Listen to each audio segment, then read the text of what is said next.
आज class 9 NCERT chapter number 6 lines and angles के बारे में पढ़ने वाले हैं। ये चैप्टर जो है आपका बहुत ही इंपॉर्टेंट चैप्टर है। इस चैप्टर में हम लोग आज बेसिक टर्म देखने को मिलेगा इस चैप्टर से। आज देखिए लाइन्स एंड एंगल्स का बेसिक टर्म क्या क्या है उसके बारे में बात करेंगे और हम लोग ये बेस्ड ऑन एनसीईआरटी पढ़ने वाले हैं। अगर ये बुक हम अच्छे से फॉलो कर लेते हैं ना तो फिर हमको दूसरे बुक को फॉलो करने की जरूरत नहीं पड़ेगी। हाँ, प्रैक्टिस के लिए है, आप आर एस बनाओ, आर डी बनाओ या आपका जो मन है वो बनाओ, कोई मैटर नहीं करता है। बट एनसीईआरटी आपका मैटर करता है ना। अभी हम लोग लाइन्स को देखेंगे और इसको समझने की प्रयास करेंगे इस वीडियो में। देखिए लाइन्स क्या होता है। लाइन जो होता है हमारा वो आपका स्पीकर समझिए। लाइन एक पार्ट ऑफ लाइन या पोर्शन कह सकते हैं इसको, जो कि इसको एंडलेसली हम लोग बढ़ा सकते हैं और जरूरत पड़ने पे घटा भी सकते हैं। इस चीज को लाइन कहते हैं। देखिए इसको एक्सटेंड भी कर सकते हैं, तो बोल सकते हैं लाइन एक्सटेंड बोथ साइड। क्या बोलेंगे? ए लाइन एक्सटेंड बोथ साइड्स, है ना। दोनों साइड इसको हम एक्सटेंड कर सकते हैं, मतलब बढ़ा सकते हैं इस लाइन को, इसी को लाइन कहते हैं। अब यहां से आता है लाइन सेगमेंट क्या होता है। देखिए लाइन सेगमेंट क्या होता है। लाइन सेगमेंट में क्या होता है? A part of line with 2 inch points. इसमें कितने इंच पॉइंट होंगे? 2।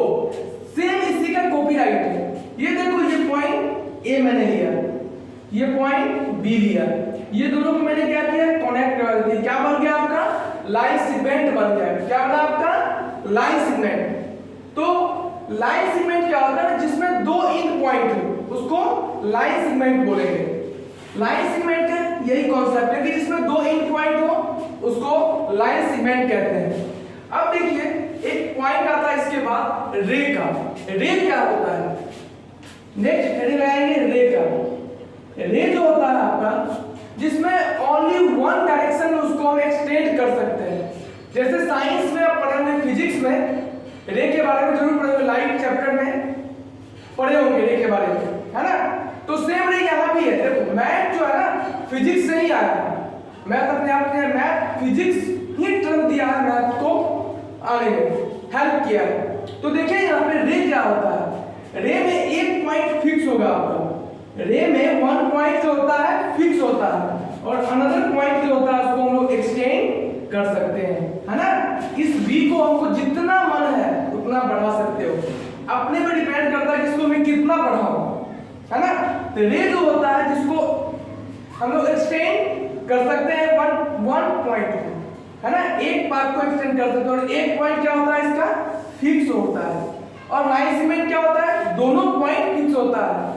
और लाइन क्या होता है बताइए ना, इसमें कोई फिक्स का नाम, इसमें फिक्स का कोई बात ही नहीं होता है। करो भाई फिक्स, कुछ नहीं फिक्स होने वाला है। इसको एक्सटेंड कर दो दोनों तरफ, उसी को कहते हैं लाइन। ओके, नेक्स्ट हेडिंग हम लोग पढ़ेंगे collinear and non collinear point क्या होता है। अब देखिए हम लोग कॉलिनियर पॉइंट पढ़ेंगे। कॉलिनियर पॉइंट क्या होता है? इस पॉइंट में बच्चे बहुत मिस करते हैं। ये टॉपिक तो बहुत ही आसान है, समझने वाली बात है, लेकिन इसमें मिस भी बहुत ज्यादा ही करते हैं। देखो क्या मिस करते हैं। जैसे मेरा लाइन है, क्या है ना, एक लाइन है, इस पे 2 और more point lies on the same line. मतलब एक लाइन पे 2 या 2 से अधिक पॉइंट लाइज करता है, उसको कॉलिनियर पॉइंट कहते हैं। देखिए point P, point Q, R, ये इस पे लाइज कर रहा है ना, लाइज कर दिख रहा है ना, तो ये मेरा कॉलिनियर पॉइंट हो गया। और इसी का दूसरा भाई का जो नाम है नॉन कॉलिनियर। क्या नाम है? Non collinear. Non collinear point क्या होता है वो देखिए, जो आपकी लाइन पे नहीं होता। ये कहता है कि क्यू लाइन पे रहे, इसको लाइन पे नहीं रहना होता है। ये पॉइंट P इधर हो गया, Q इधर हो गया, R इधर हो गया। मतलब जो पॉइंट लाइन पे लाइज नहीं करता है उसको हम लोग नॉन कॉलिनियर पॉइंट कहते हैं। क्या कहेंगे? नॉन कॉलिनियर पॉइंट, जो कि पॉइंट पे लाइज नहीं करेगा, उसको नॉन कॉलिनियर पॉइंट कहते हैं। ओके, नेक्स्ट हेडिंग तो देखते हैं। देखिए अभी जो है एंगल पढ़ेंगे, क्या पढ़ने वाले हैं, कॉलिनियर पॉइंट के बाद एंगल पढ़ने वाले हैं। सपोज कीजिए हमारा एक रे है जिसका नाम है OA, क्या नाम हुआ, OA, और इसी एक ओरिजिनेटेड पॉइंट पे एक लाइन और मैं ड्रॉ कर रहा हूं जिसका नाम दूंगा B। तो यहां से दो रेस से जो फॉर्म होता है, एक इनिशियल पोजीशन पे जो फॉर्म होता है उसको कहते हैं हम लोग एंगल बोलते हैं। क्या बोलेंगे, एंगल बोलेंगे। समझ में आ रही है?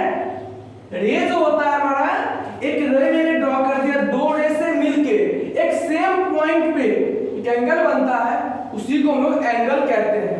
जो फॉर्मेशन होता है यहीं से एंगल का फॉर्मेशन आपका हुआ। अब हम लोग जो पढ़ने वाले हैं वो टाइप्स ऑफ एंगल पढ़ने वाले हैं। कितने टाइप्स के एंगल होते हैं, ध्यान से समझिएगा, आपके लिए बहुत ही इंपॉर्टेंट ये सेशन, रिवीजन है, इसको कह सकते हैं हम लोग रिवीजन। देखिए हम लोग टाइप्स ऑफ एंगल पढ़ेंगे, है ना, types of an angle on the basis of side. Side के बारे में हम लोग टाइप्स देख रहे हैं। देखिए एंगल का जो होता है ना,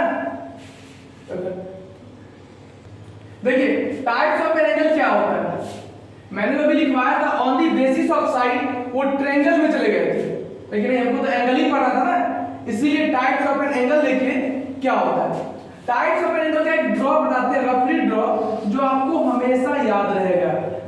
अगर आप जो बच्चा, ये एक डिवीजन है जो क्लास 6 से लेके 9 तक का डिवीजन हो रहा है एंगल के बारे में। देखिए ये एंगल जो है हमारा, ये एक्यूट एंगल है। एक होता है acute angle, second right angle, third obtuse, पढ़े होंगे। उसके बाद रिफ्लेक्स, उसके बाद स्ट्रेट, उसके बाद कंप्लीट। इतना पढ़ते हैं और भी एंगल बताते हैं, अभी हम लोग इतना देखते हैं। देखिए एक्यूट एंगल क्या होता है, first of all acute angle की बात करते हैं। एक्यूट ये जो होता है ना, 0 से तो बड़ा होता है बट 90 से छोटा होता है। बोल सकते हैं मोर देन, इसे बोल सकते हैं 0 डिग्री बिटवीन 90 डिग्री। ये तो 0 और 90 के बीच में होगा हमारा जो एंगल होगा, वो होगा एक्यूट एंगल। सपोज दैट जो हमारा 60 डिग्री का एंगल जो कौन सा एंगल होगा बताओ, कमेंट में बताओ, वो होगा एक्यूट एंगल ही होगा। अगर थोड़ा बताओ 89 डिग्री का जो एंगल होगा वो कौन सा एंगल होगा, कमेंट में बोलेंगे, नहीं कमेंट में देख लेना। राइट एंगल क्या होता है, राइट एंगल जो होता है हमारा, वो जिसको मेजर करते हैं 90 एंड एंगल, देखो डिफिनेशन सिखाते हैं बना, याद करने की मेहनत जरूरत नहीं होती है बहुत। An angle whose measure 90 degree, कितना एंगल को मेजर करेंगे 90 को, तो उसका एक स्पेशल नाम पड़ गया जिसका नाम पड़ा 90 डिग्री। इसमें सिर्फ 90 डिग्री की बात करेंगे। इसका फिगर भी समझना चाहो समझ लो। देखो एक फिगर है जो कि 90 डिग्री बन रहा है, उस चीज को क्या बोलते हैं, right angle. Right angle triangle भी होता है, जो कि हम लोग ट्रायंगल चैप्टर में पढ़ेंगे, राइट एंगल ट्रायंगल के बारे में। अभी एंगल देख रहे हैं ना। अब देखिए ऑब्ट्यूज एंगल क्या होता है, ऑब्ट्यूज क्या होता है, उसमें तो बच्चा फंस ही जाता है, फंसना नहीं है, समझना है। जो 90 से बड़ा हो, मोर देन 90, बोल सकते हैं more than 90 but less than 180। 90 से तो बड़ा होगा बट 180 से क्या होगा, छोटा होगा, यही कहता है ऑब्ट्यूज एंगल।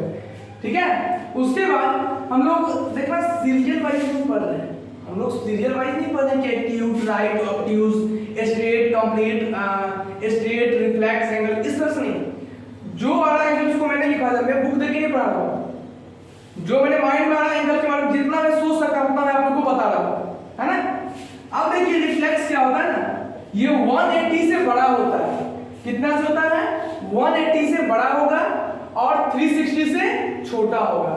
तो बोल सकते हैं more than 180 but less than 360। मतलब 180 से बड़ा, 181 डिग्री क्या होगा बता देना भैया, रिफ्लेक्स है ना, इज्जत बता देना। स्ट्रेट एंगल देखो क्या होता है, स्ट्रेट हमेशा 180 डिग्री का होता है। कितना होता है 180। जैसे तुम राइट के बाद स्ट्रेट आता है तो राइट 90 होता है, इसका क्या होगा 180 डिग्री। स्ट्रेट एंगल जो होता है हमेशा 180 का होता है और कंप्लीट जो होता है आपका वो 360 डिग्री का होता है। कंप्लीट एंगल कितना होगा 360 डिग्री का। समझ में आ रहा है ना। देखो इसको हम स्ट्रेट और कंप्लीट को फिर से समझा देते हैं, क्योंकि फिगर के साथ समझाते हैं, समझ में आने वाला है ना। देखो स्ट्रेट एंगल, ये स्ट्रेट एंगल है ना। अगर देखिए ये हमारा लाइन है ना, यहां पे अगर हम ये बात यहां से यहां तक आता है तो स्ट्रेट एंगल ही कहलाता है।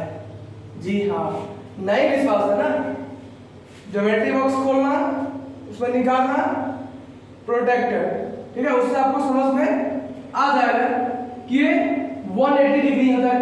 और स्ट्रेट जो होता है अगर ये पूरा कंप्लीट हो जाए तो कंप्लीट एंगल कहलाता है, जो कि 180 प्लस 180 क्या हो जाएगा 360, जो कि वो कंप्लीट एंगल होता है ना। Complete angle 360, straight angle 180। समझ में आ रहा है ना, ध्यान समझिएगा। अभी हमने लाइंस और एंगल के बारे में बताया है। नेक्स्ट वीडियो में हम लोग एक्सरसाइज के बारे में एनसीईआरटी का 6.1 एक्सरसाइज नेक्स्ट वीडियो में देखेंगे।